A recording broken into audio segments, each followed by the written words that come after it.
Ready to go over the joints? So, joints are formed by one bone that articulates with another bone. Joints can be categorized by both their structure and their function, or by the way they move. Joint motion is referred to as arthrokinematics, with the three major motion types being roll, slide, and spin. It is important to note that motion rarely occurs, if ever, as an isolated, true motion. As in the case with the human body, variations and combinations of these joint motions take place during functional movement. Now remember, all joints are interconnected, so a movement in one joint will invariably produce a movement in another joint. In a rolling movement, one joint rolls across the surface of another, much like the tire of a bicycle rolls on the street. An example of roll in the body is the femoral condyles moving or rolling over the tibial condyles during a squat. In a sliding movement, one joint surface slides across another, much like a tire of a bicycle skidding across the street. An example of slide in the human body is the tibial condyles moving or sliding across the femoral condyles during a knee extension. Now, a knee extension is simply you extending your knee like that. And then a knee contraction is you pulling it in this way. In a spinning movement, one joint surface rotates on another, much like twisting the lid off a jar. An example of a spin movement in the human body is the head of the radius, a bone of the forearm, rotating on the end of the humerus during pronation and supination of the forearm. So this is an example of a spinning movement. Classification of joints. Synovial joints are the most common joints associated with human movement. They comprise approximately 80% of all the joints in the body and have the greatest capacity for motion. Synovial joints all have a synovial capsule, or the collagenous structure, surrounding the entire joint, a synovial membrane, the inner layer of the capsule, and hyaline cartilage, which pads the ends of the articulating bones. This design gives synovial joints their increased mobility. Synovial joints also have another unique quality in that they produce synovial fluid. Synovial fluid resembles egg whites and works much like engine oil. It is secreted within the joint capsule from the synovial membrane and is essential for lubricating the joint surfaces to reduce excessive wear and to nourish the cartilage cells that lines the joint. So, the part of your body that has the most synovial fluid would be the ball and socket joint, which is your shoulder or your rotator cuff. Now, this joint has the most synovial fluid because if it is worn down, then your bones will start to grind up against each other, and then it could cause friction within the human body, and then that could cause inflammation, and then a lot of other things could happen from it. There are several types of synovial joints in the body. They include gliding, plane, condyloid, condylar or ellipsoidal, hinge, saddle, pivot, and ball and socket joints. A gliding or a plane joint is a non-axial joint that has the simplest movement of all joints. It moves either back and forth or side to side. An example is the joint between the navicular bone and the second and third cuneiform bones in the foot or the carpals of the hand and in the facet spine joints. Condyloid or condylar or ellipsoidal joints are termed so because the condyle of one bone fits into the elliptical cavity of another bone to form a joint. Movement predominantly occurs in one plane, flexion and extension in the sagittal plane. And we will be going over what the sagittal plane, there's three planes of motion. There's the sagittal plane, there's the transverse plane, and then there's the what was the other plane?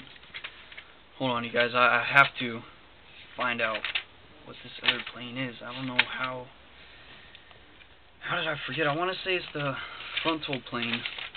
Yes, the frontal plane. There's the sagittal plane, the transverse plane, and the frontal plane. And I'll be going over all that when we go over the human movement. Okay?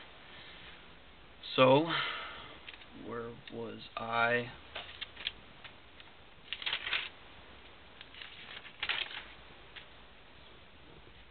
Okay.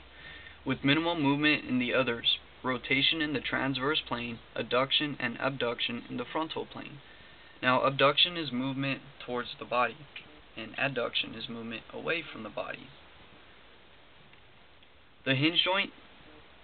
Okay, hold on. Examples of condyloid joints are seen in the wrist, between the radius and carpals, and in the joints of the fingers, metacarpophalangeal. The hinge joint is an uniaxial joint, allowing movement predominantly in only one plane of motion, the sagittal plane.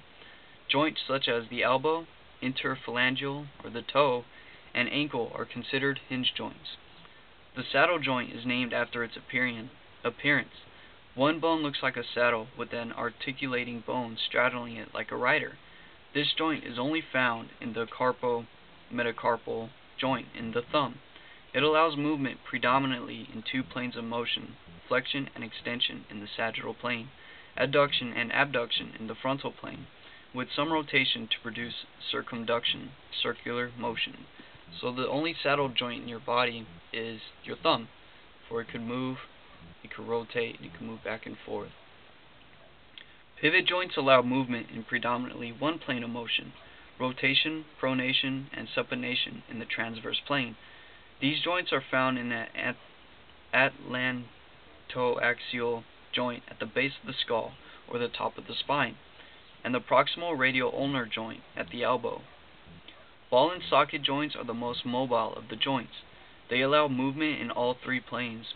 Examples of these joints are the shoulder and hip. Non-synovial joints are named as such because they have no joint cavity, fibrous connective tissue, or cartilage in the uniting structure. These joints exhibit little to no movement. Examples of this joint type are seen in the sutures of the skull, the distal joint of the tibia and fibula, and the symphysis pubis, or the pubic bones. Now all these are examples of each type of joints.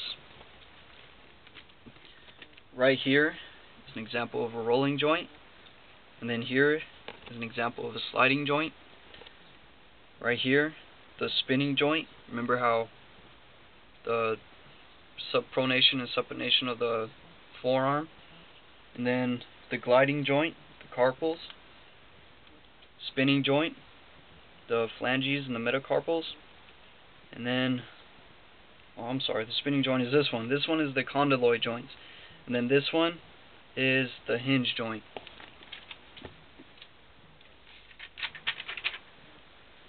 Okay, see Table 2.3 for the full description of the characteristics of these types of joints and examples of each. And here are more examples of the different types of joints. Here is a saddle joint, remember your thumb, then the pivot joint, the ball and socket joint, your shoulder, and then the non-synovial joint, or it's located in the sutures of the skull. Functions of joints. Joint serves numerous functional requirements of the musculoskeletal system. Musculoskeletal, which is the skeleton, the skeletal system, and the muscular system working together. Most importantly, joints allow for motion and thus movement. Joints also provide stability, allowing for movement to take place without unwanted movement. All joints in the human body are linked together, which implies that movement in one joint directly affects the motion of others. This is an essential concept for personal trainers to understand because it creates an awareness of how the body functionally operates and is the premise behind kinetic chain movement.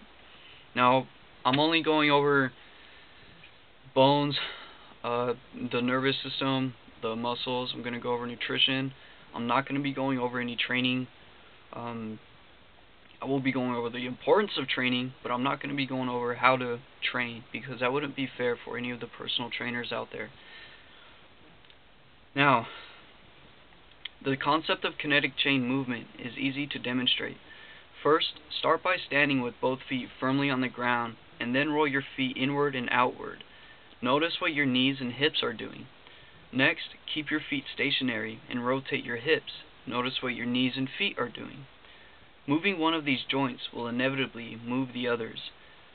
If you understand this concept, then you understand what true kinetic chain movement is. It should also be easy to see that if any one joint is not working properly, it will affect all the other joints.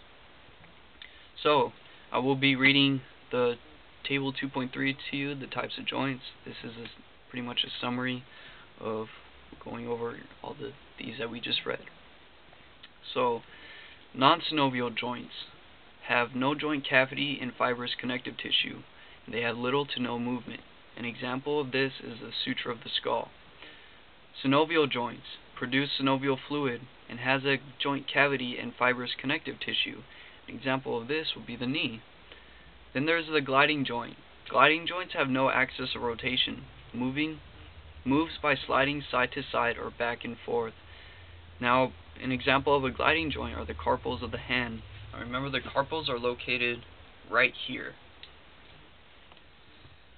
Then there's the condyloid joints, formed by the fitting of condyles in one bone into elliptical cavities of another, moves predominantly in one plane, the knee.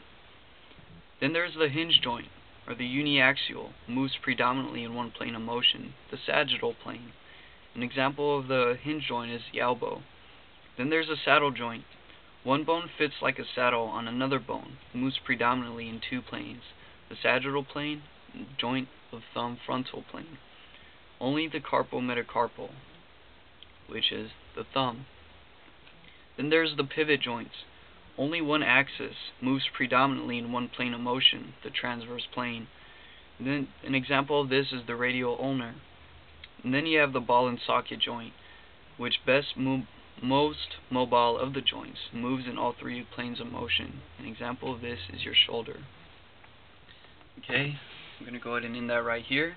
Next we're going to go over joint connective tissues, and I'll see you in the next video.